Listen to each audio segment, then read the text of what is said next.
Iran के missile आक्रमण के उत्तर में इजराइल की सबसे भयंकर योजना। अमेरिका सहित वैश्विक शक्तियों ने तेहरान को कुचलने की कर ली तैयारी। इराक के सद्दाम हुसैन की ही भांति समाप्त होगा ईरान में खोमैनी का साम्राज्य। मित्रों, हमास और हिजबुल्लाह सरगनाओं को सुरक्षा की सबसे कड़ी व्यवस्था के बीच इजरायली सेना द्वारा यमलोक भेजे जाने के पश्चात ईरानी नेता खोमैनी के लिए अपने अस्तित्व को जीवित रखने का संकट खड़ा हो गया है। खोमैनी ने शिया मुस्लिम देशों में आतंकी संगठनों का जाल तैयार किया था। लेबनान में हिजबुल्लाह, यमन में हूती और गाजा में हमास संगठन खड़ा किया था। खोमैनी विश्व भर के शियाओं का नेता बनने का प्रयास कर रहा था और इस विषय में उसे बड़ी सफलता भी मिली थी। हिजबुल्लाह के कारण वो लेबनान और हमास के कारण गाजा और हूती की शक्ति पर वो यमन को कंट्रोल कर रहा था। इन देशों की सरकारों को ईरानी सुप्रीम लीडर बना बैठा खोमैनी नियंत्रित कर रहा था। इन तीनों संगठनों का लक्ष्य भी एक है और वो लक्ष्य है इजराइल का विनाश। आए दिन ये आतंकी संगठन इजराइल के लोगों के विरुद्ध रक्तपात करने का दुस्साहस करते हैं, किंतु प्रत्येक बार इजराइल उन्हें ऐसा उत्तर देता है कि पूरा विश्व देखता रह जाता है। खोमैनी ने मिडिल ईस्ट में एक ऐसा प्रचार स्थापित किया था कि वो अपने इन आतंकी संगठनों के माध्यम से इजराइल को नष्ट कर देगा, जिससे कई मुस्लिम देशों के मध्य स्थित ये छोटा सा किंतु अत्यंत शक्तिशाली यहूदी देश विश्व के मानचित्र से मिट जाएगा। किंतु ये धारणा खोमैनी की केवल कपोल कल्पना ही है, जिसे वो घोल घोल कर कई देशों के शिया मुस्लिमों और इजराइल का रक्त पीने को व्याकुल कट्टर मजहबियों को पिला रहा था, जिससे वो वैश्विक स्तर पर बड़ी शक्ति बन सके। किंतु इजराइल ने ईरान की राजधानी तेहरान में ही हमास के मुखिया इस्माइल हानिया और लेबनान में हिजबुल्लाह के सबसे गुप्त और सबसे सुरक्षित मुख्यालय में बंकर के भीतर घुसे बैठे हिजबुल्लाह सरगना नसरल्लाह को यमलोक भेजकर खोमैनी के सपनों के महल को धराशायी कर दिया।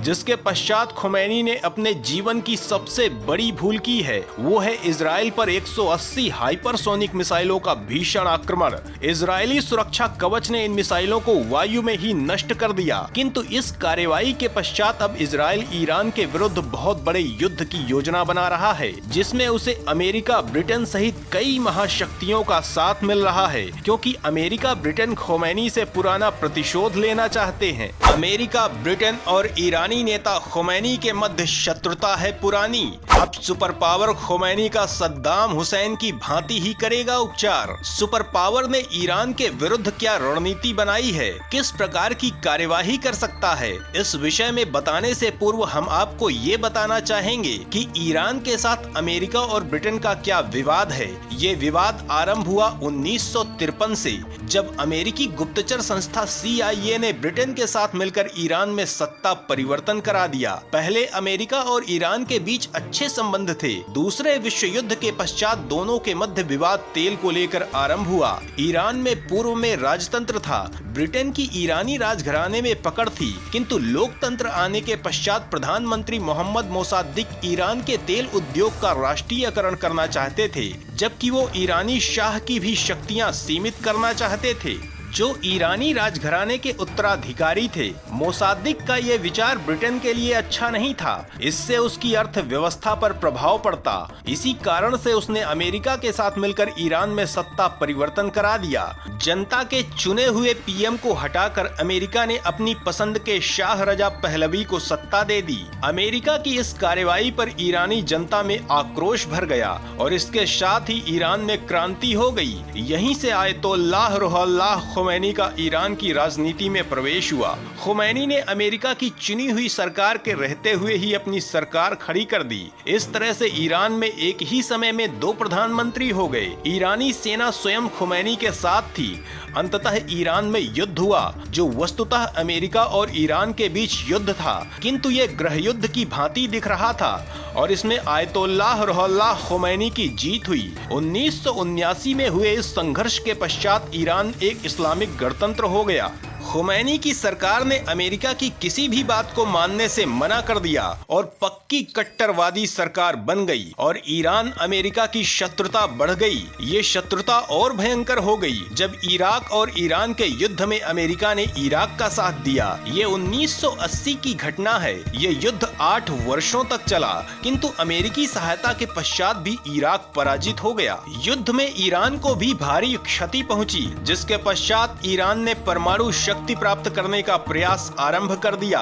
अमेरिका को जब इसकी भनक लगी तो उसने दूसरे यूरोपियन देशों से बात करके ईरान पर कड़े प्रतिबंध लगा दिए। इस मध्य दोनों देश एक दूसरे के घाव पर लगातार चोट करते रहे। अमेरिका ईरानी नेता से प्रतिशोध को उबल रहा है और अब इजराइल ने उसे अवसर दे दिया है, जिसके पश्चात अमेरिका नाटो के साथ मिलकर खुमैनी के वैसे ही उपचार करने की योजना पर काम कर रहा है जैसे उसने कभी सद्दाम हुसैन को मिट्टी में मिलाया था। G7 देशों ने अचानक ईरान के विरुद्ध बुलाई बैठक। ईरान पर नए आर्थिक प्रतिबंध लगाने का किया निर्णय। अमेरिका और ब्रिटेन तो अवसर खोज ही रहे थे और इजराइल ने उन्हें ये अवसर दे दिया है। अमेरिकी गुप्तचर संस्था को ईरानी आक्रमण की पूर्व सूचना मिल गई थी, जिसके पश्चात बाइडेन ने एक दिन पूर्व ही अमेरिकी सेना को इजराइल की ओर जाने वाली मिसाइलों को मार गिराने का आदेश जारी किया था।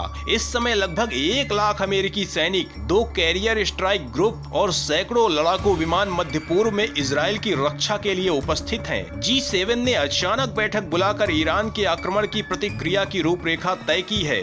G7 विश्व के विकसित देशों का वो समूह है जो पूरे विश्व की अर्थव्यवस्था को प्रभावित करता है और G7 ने ईरान पर और कड़े प्रतिबंध लगाने का निर्णय किया है, जबकि ऑस्ट्रेलिया, अमेरिका, ब्रिटेन सहित कई बड़ी शक्तियां खुमैनी को कुचलने के लिए योजना बना रही हैं। वहीं इजरायली पीएम बेंजामिन नेतन्याहू ने घोषणा कर दी है कि वो खुमैनी की इस कार्यवाही का ऐसा उत्तर देंगे जिसकी किसी ने कल्पना भी नहीं की होगी। उन्होंने ये स्पष्ट किया है कि ईरान से उनकी कोई शत्रुता नहीं है, उनकी शत्रुता ईरानी नेतृत्व से है। ऐसे में माना जा रहा है कि इजराइल ईरान के न्यूक्लियर प्लांट पर बम बरसा सकता है, जबकि सीधे ईरान में घुसकर भी बड़ा युद्ध आरंभ हो सकता है। अमेरिका अफगानिस्तान और इराक की ही भांति इस बार बड़ा युद्ध करके ईरान में बहुत बड़ा परिवर्तन कर सकता है। बाइडेन पर उनके कार्यकाल में एक निर्बल नेतृत्व देने का अभियोग लगता रहा है। ऐसे में उनके पास एक अवसर है अपनी छवि सुधारने का, जिससे अगले चुनाव में उनके दल को बड़ी सफलता मिल सके।